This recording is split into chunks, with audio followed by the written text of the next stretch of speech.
Muy buenos días, mi nombre es Andrés Gonzalo Venegas Medina, soy actual cursante del tercer semestre Grupo B en la carrera de Medicina Veterinaria y Zootecnia en la Universidad Autónoma de Chiapas. Vengo en representación del equipo número 4, el cual está conformado por Lidia Citlali Castellanos León, Marcela Jael Chávez Pinto, Brenda Lisbeth Hernández González, Stephanie Guadalupe Rosales Arriaga, Juan Antonio Ordóñez Bautista y su servidor. El tema a abordar es la hipersensibilidad de tipo 4, en el cual pretenderemos detallar el trastorno y también los mecanismos de activación.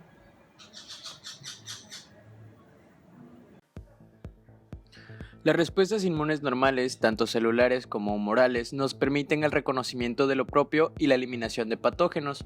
Cuando hay descontrol de las respuestas inmunes fisiológicas o en el mantenimiento de la tolerancia a lo propio, produce enfermedades en las cuales el mecanismo patogénico primario es inmunológico.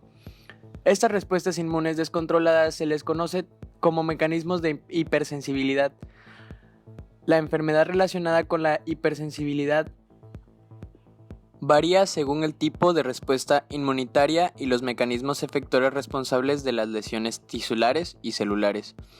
Estos mecanismos actúan según quien los active, anticuerpos o linfocitos de tipo T. Los tipos de hipersensibilidad son hipersensibilidad inmediata o de tipo 1, hipersensibilidad mediada por anticuerpos o de tipo 2, hipersensibilidad mediada por inmunocomplejos de tipo 3 o hipersensibilidad mediada por linfocitos T. La hipersensibilidad es una reacción inmunitaria en aumento que entre los síntomas que causa son trastornos, incomodidad y a veces también la muerte. Tiene muchos puntos en común con la autoinmunidad, donde el antígeno es propio. Las reacciones de hipersensibilidad requieren que haya sido previamente sensibilizado el hospedador. Esto quiere decir que ya haya estado en contacto al menos alguna vez con un antígeno. La hipersensibilidad de tipo 4.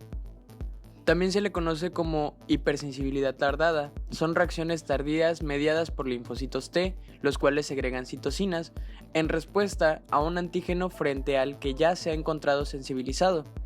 Estos producen diversos síntomas dependiendo del tipo de antígeno y también del tipo de célula efectora de la cual intervenga en este trastorno.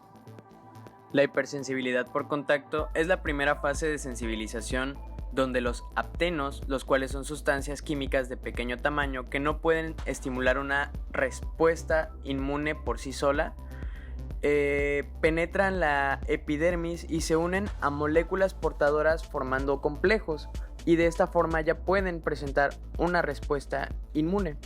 Estos complejos se degradan y son procesados por las células de Langerhans, que llevan el antígeno expuesto en su MHC de clase 2 hacia los ganglios más próximos, donde son presentados a los linfocitos T CD4. De esta manera, durante un segundo contacto, el linfocito sensibilizado comenzará a secretar diversas citocinas, tales como la interleucina 2 y el interferón gamma, produciendo una activación y reclutamiento de las células en la zona del reconocimiento, formando así una inflamación en la piel. Un ejemplo de esto puede ser la dermatitis por contacto de níquel o cromo. La hipersensibilidad tuberculina ocurre cuando administran por vía subcutánea pequeñas dosis de este antígeno, generando una acción inflamatoria localizada de 24 a 72 horas en pequeños individuos que han sido expuestos con cantidades anteriores a este antígeno. La respuesta está mediada por células T que secretan citocinas para reconocer al antígeno, provocando el incremento de la permeabilidad vascular y el reclutamiento de las células a la zona inflamada, llamado eritema. El abón o urticaria resultante indica una sensibilización previa a Mycobacterium tuberculosis y conforma la inmunocompetencia del huésped. Esta reacción no es en sí un proceso alérgico, pero las alergias a las picaduras de insectos se producen también por mecanismos de hipersensibilidad tuberculínica. La hipersensibilidad granulomatosa hace referencia a un abultamiento de células inmunes que no pueden eliminar las sustancias extrañas que entran en el organismo, es decir, que determinadas sustancias son fagocitadas por los leucocitos y granulocitos y de esta manera son capaces de destruirlas, provocando una acumulación de las células fagocíticas formando una estructura característica llamada granuloma.